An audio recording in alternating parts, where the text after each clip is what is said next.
Okay, first video of 2022, and it's on the second episode of the Book of Boba Fett, which is now premiered on Disney+. So now I talk about it with spoilers. You have been warned. If you have not watched this episode yet, probably should steer clear, unless you don't care, in which case that's fine. Alright, disclaimer is done, so now let's talk about Dances with Tuskens, because that's pretty much what this episode is. It's funny, I thought of that joke, and then I was like, I wonder if anyone else has thought of that. Went on Twitter, and yeah, I saw a bunch of people posting Dances with Tuskens, hashtagging it. Good to know I wasn't the only person who was reminded of Dances with Wolves by this episode. But alright, we do start out in the present. That assassin that Fennec Shan left alive, she brings him into the palace, and we find out, okay, this guy is a member of the Order of the Night Wind, who I guess are legendary assassins. I've never heard of them. But you know, Star Wars invents new shit all the time, so they're probably new. And it's funny, when they threaten him with the Rancor, at first I was like, what, did they get a new Rancor? Because we all know that Luke killed the Rancor in Return of the Jedi. I kind of would like to have seen what a Rancor would look like with today's technology. Like, would it still be stop motion, or would it be like an animatronic or CGI?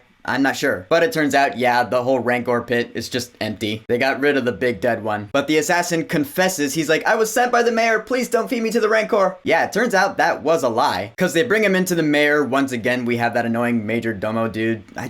I don't know, he's weird. People who talk the way he talks in Star Wars I always find strange. Like that blue Finn guy in The Mandalorian, I'm like, you just sound like you're from Earth. I don't know, it just kind of takes me out of it. But anyway, we're in the mayor's place now, and the mayor just has him killed. I'm like, okay, so the assassin lied. Who really sent him? We do find out though, because Boba and Fennec are approached by, surprise, surprise, Jabba's twin cousins. I'll admit, it was kind of weird seeing Hutts back in Star Wars, since I don't think we've seen them, like, in the entirety of the sequel trilogy, or anything Disney's done with Star Wars at all, in live action anyway. So seeing these two Hutts again, I'm pretty sure they're CG. I was like, okay, they're going the Phantom Menace route, but the CG does look a lot better. And also, this is our first time seeing a female Hutt.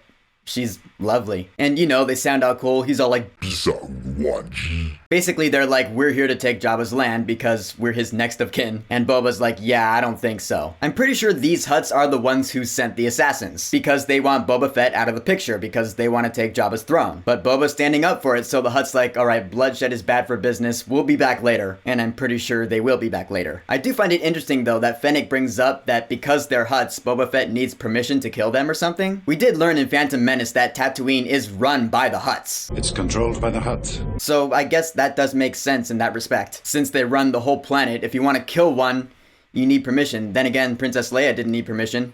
There's that. I just thought of that, actually. But anyway, then we go to another flashback, which I gotta bring this up. This episode is considerably longer than the first episode. It's like 50 minutes, but only the first 15 minutes of this episode are set in the present. The whole rest of it is another flashback. And again, when it cut to the flashback, I was like, aw, man, I find the present day stuff more interesting. But then as this flashback went on, I was like, alright, you know what? I might as well enjoy this if I'm gonna watch it. And I did end up liking it. What can I say? This is the whole Dances with Tuskens part. Because we see Boba Fett, he's learning the ways of the Tuskens. He's learning to fight like them. We see him training with the big gaffy stick. And basically, this episode tells the story of how Boba Fett was inducted into this Tusken Raider tribe. And it's because he does them a solid. There's this big train, these other raiders that kill Tuskens. And so Boba Fett's like, alright, I'm gonna stop them for you. And here's a little Easter egg for you. When Boba Fett goes to that little pub, and he takes out those guys, that couple we see, I did some research on this, those two characters are actually characters from deleted scenes of the original 1977 Star Wars movie. These characters are old friends of Luke's. I found this out because I was watching this episode with subtitles, and when the girl started talking, it said her name was Cammy. And so I looked up the name, and it turns out that that character is Cammy Marstrap, and the guy with her is her boyfriend, and those characters were featured in deleted Tatooine scenes in the original Star Wars. I think that's really cool. Yeah, make these characters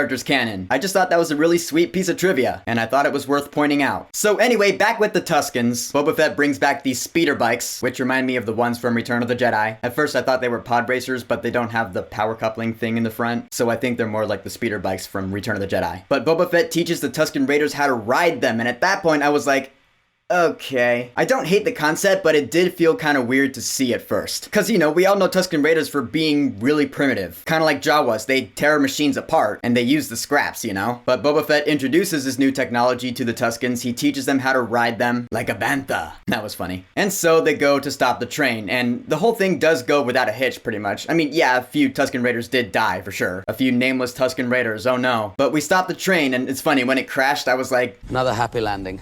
I wonder if anyone else made that comparison. And actually, I love the fact that once the train is stopped and Boba confronts those other raiders, he speaks for the Tuskens. He's like, you should go. The Tuskens have ancestral claim to this land. You will leave. You will be under the protection of the Tuskens. I was like, damn, this guy is speaking as if he's one of them. That's pretty cool, I'm not gonna lie. At least I think so. And so the Tusken Raiders induct Boba Fett into their tribe. They give him this lizard thing that goes inside his head, which, okay, I guess I have to address that this episode of the Book of Boba Fett teaches us more about Tusken Raider culture than we've ever seen in Star Wars before. I don't know how many Star Wars fans out there were asking for lessons on Tusken Raider culture. I mean, I wasn't, but I think it's cool, I'm not gonna lie. Again, it's all world building. Yeah, the Tusken Raiders are not complete savages. Can I say savages? I'm saying they're not savages. But anyway, we see Boba Fett, he's tripping balls, he goes to this tree, and I'm like, okay, it's another Lion King, Black Panther type thing, where it's like the ancestral plane or something. We see more early flashbacks of him as a kid, seeing the Slave One take off on Kamino, which does actually bring up a question in my head. I am wondering how Boba Fett got reunited with his Slave One. Like after the Sarlacc, I mean. Yeah, I am wondering, at this point, where is the Slave One? How does Boba Fett reacquire it? I'm sure the series will answer that, but I am curious, I'm not gonna lie. And so Boba comes back to the tribe, and they give him the whole indoctrination ceremony. They give him the robes, which I'm pretty sure those are the same robes that we saw him wear in The Mandalorian when we first saw him again. Which, alright, that's a pretty cool look, I'm not gonna lie. I mean, he must be sweating up a storm, but that's none of my concern. And then we see him making his own gaffy stick, which, that's cool. The music's kicking up as he's carving this thing. I was like,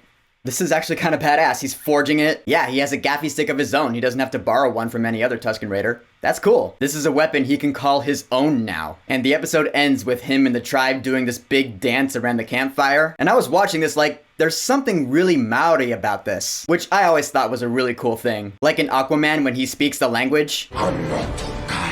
I always thought that was a really cool thing for those actors. It's like they're bringing a little bit of themselves into the role and the world. I always find that really neat. So in the end, this second episode of the Book of Boba Fett, it was cool. I'm looking forward to seeing the present day story really pick up. And I feel like since this episode was mostly flashback, the next episode might be mostly present day stuff. Here's hoping. Also, I am wondering, now that Boba Fett is part of the Tusken tribe, like what is his goal? What does he gain for himself by becoming part of this Tusken Raider tribe? What's his endgame? I guess we'll find out. So, the second episode of the Book of Boba Fett, titled Chapter 2, The Tribes of Tatooine. Have you watched it yet? What do you think about it? And what are your theories and predictions for the next episode? Do you think it's gonna have another alliterated title? Whatever you think, go ahead and leave a comment. And of course, thank you for subscribing. Now, if you'll excuse me, I'm gonna get back to my How I Met Your Mother binge, cause How I Met Your Father is coming out soon and I'm looking forward to it. Peace!